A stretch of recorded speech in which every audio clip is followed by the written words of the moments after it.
Episode ya kwanza ilipokuwa inaishia ilituacha na utata wa bidada kukamatwa katika nyumba ya mwamba Captain Jang Hyuk. Na bila kusahau, bidada Seli ni Mkorea wa Kusini na nchi hizi mbili zina uadui mkubwa sana. Na kama ndio kwanza unaungana nasi, basi nikusihi kurudi katika alama ya pop-up inayotokeza juu kabisa upande wa kulia ili uweze kuitazama sehemu ya kwanza, uweze kuendelea nasi katika episode hii ya pili. Captain Jang Hyuk alipopata taarifa ya kwamba bidada anakamatwa katika nyumba yake, mwamba kwa kutumia mamlaka yake kamili ya kijeshi na gari yake mbele, kumbuke na cheo chake, kuna tofauti ya kukimbiza gari na kuchochora gari. Mwamba aliichochora gari yake mpaka matrafiki wakawa wanapiga saluti mara baada ya kuona cheo chake cha captain mbele ya gari, na wakajua mwamba ana dharura. Zikamliwa taa zote nyekundu ziweze kuwasha taa ya kijani, na mwamba alikuwa anachochora gari si mchezo. Safari ya kilomita 70 inayotumia zaidi ya lisaa moja, mwamba alitumia dakika 15 tu akawa amefika eneo la tukio, na mbele ya macho yake alishuhudia bidada Seli akiwa anatolewa ndani ya mjengo. Na huyu kamanda anayefahamika kwa jina la Chogeng akanyanyua bunduki yake na kumwekea bidada kichwani. Ni mara tu baada ya kumuona mwamba captain. Hiki cheo cha captain sio makalio, mwamba anaheshimika si mchezo. Akasema, shusha bunduki yako mbele ya kichwa cha mpenzi wangu.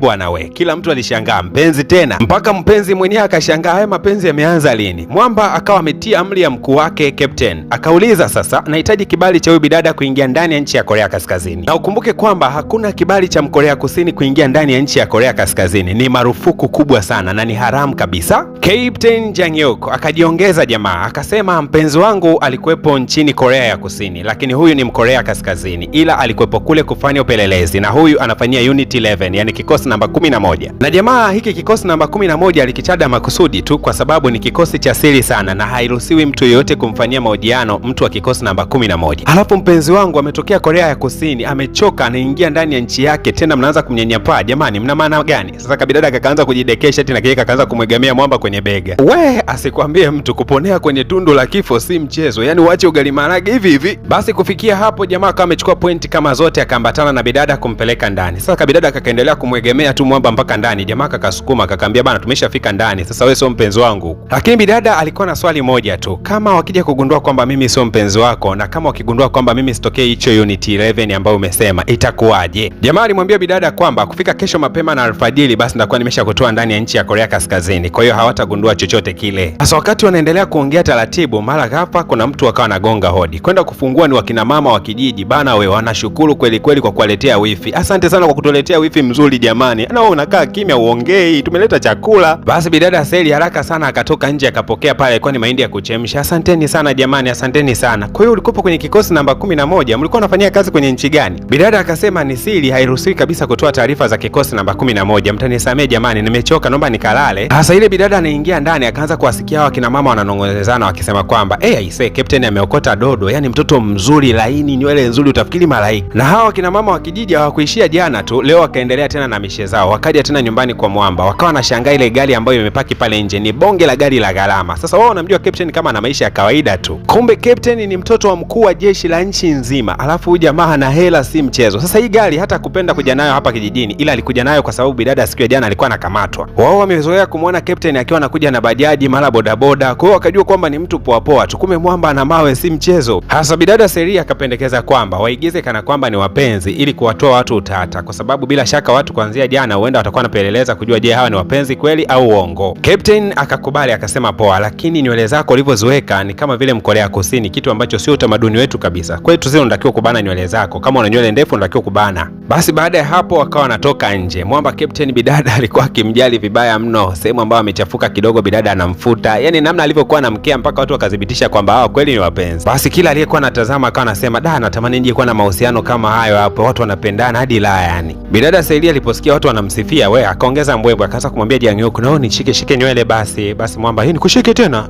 Nishike nywele kidogo basi. Mwamba akawa anamshika bidada. Bidada Seli baada ya kugusa nywele hivi kataka kuanza kumkisi mwamba. Wazazi walipoona hilo tukio haraka sana wakaanza kuwafumba macho watoto. Hebu jamani watoto tuondoke kidogo, haya matukio watu wazima huko jamani, watu acheni wapendane tu. Mwamba Jang Hyuk kweli hii issue ilimboa sana, akataka kuondoka zake. Bidada akawa anamwambia, kwa heri mume wangu, kwa heri love. Kina dada wa kijijini walitamani kuingia kwenye ndoa hata kesho jamani, ndoa ndo tamu hivi jamani, watu wanaagana vizuri hadi la. Sasa baadaye mwamba Jang Hyuk alipoweza kurudi nyumbani akakaa na hawa wanajeshi wenzake akamwambia kwamba tunatakiwa tuchimbe mtaro wa maji jamani, maji aje nyumbani hapa, bidada hatakiwi kuzurura sana huko mitaani. Lakini dakika hizo akaanza kusikia mwizi kuja kushtuka hivi bana, ni katoto kadogo tu kwa kaka miba mikate kanakimbia. Sasa bahati nzuri kakakutana na captain. Captain akauliza akamuuliza, wewe unaelekea wapi? Kaka akasema, mimi mama mangu ajala kutoka asubuhi nilikuwa nimeiba mkate. Haraka sana bidada Seli akaingia ndani akachukulia kaka Toto mikate ya kutosha kakakabidhi, lakini captain akasema usiibe wakati mwingine, sawa, ukiwa na shida njoo uombe. Hasa bidada Seli kabla ya kuondoka kwanza akawakusanya hawa masoja hapa, akawapatia mahindi yale aliyokuwa amepewa zawadi siku ya jana na wale wanamama. Akamwambia kila mwanajeshi aseme anataka zawadi gani pindi atakapokuwa amerudi Korea ya Kusini, basi anaahidi kwamba atawapatia zawadi hizo kama wanavyotaka wao. Msoja wa kwanza akasema yeye anahitaji milioni moja tu kidogo amfungulie mke wake mgahawa. Lakini huyu mwamba wa pili yeye anapendaga sana tamthilia za Kikorea Kusini, lakini haziruhusiwi kabisa kuingia ndani ya Korea Kaskazini, ila akasema kwamba mimi kama ukiniletea ama ukinipitishia CD tu za movie za Kikorea Kusini basi nakuahidi kwamba nitafurahi sana. Msoja wa tatu akasema mimi kama nikikukumbatia tu kabla hujaondoka basi nitafurahi sana, kwa sababu sijawahi kuona msichana mrembo na malaika kama wewe. Basi baada ya hapo bidada akasema kila mtu ndamletea zawadi yake kama ambavyo anahitaji. Lakini mwamba Jang-hyuk aliwaza sana, kwa sababu yeye katika zawadi hizo zote hakuweza kutajwa hata kidogo. Mwamba alimaindi akawa anaondoka tu nje. Kabidada Seli kaligundua kwamba mwamba amemaindi, kakamfuata huko nje. Sasa kando yao kulikuwa kuna mche mmoja hivi wa nyanya ulikuwa unaota. Bidada akasema wewe nimekupatia zawadi ya huu mche wa nyanya, utakuwa unachuma nyanya hapa unapika ndani, sawa Basi bana, nyakati za usiku zilipoweza kufika, mwamba captain akaanza kumsafirisha bidada kumrudisha mpaka Korea ya Kusini. Lakini hii boti ambayo alikuwa amempakia bidada alikuwa na mashaka nayo sana, kwa sababu ndani ilikuwa midume mitupu, alafu anampakia bidada peke yake. Akaona ambatane na bidada, atakapomfikisha umbali fulani basi yeye atarudi. Na kabla hata safari yao haijafika mbali sana, vikosi vya maji vinavyodili na ukaguzi na usimamizi wa bahari wakaweza kuwasimamisha. Mabaharia wakashauri kwamba hawa watu wajifiche chini kidogo ya boti huko, wakawa wamejificha wawili tu. Lakini hawa wakaguzi wakataka kukagua ndani kabisa ya boti. Wakati wanaingia kukagua, bidada akapata wazo la kuanza kumkisi jamaa. Sawa mafande kukuta watu wanakisi huko ndani.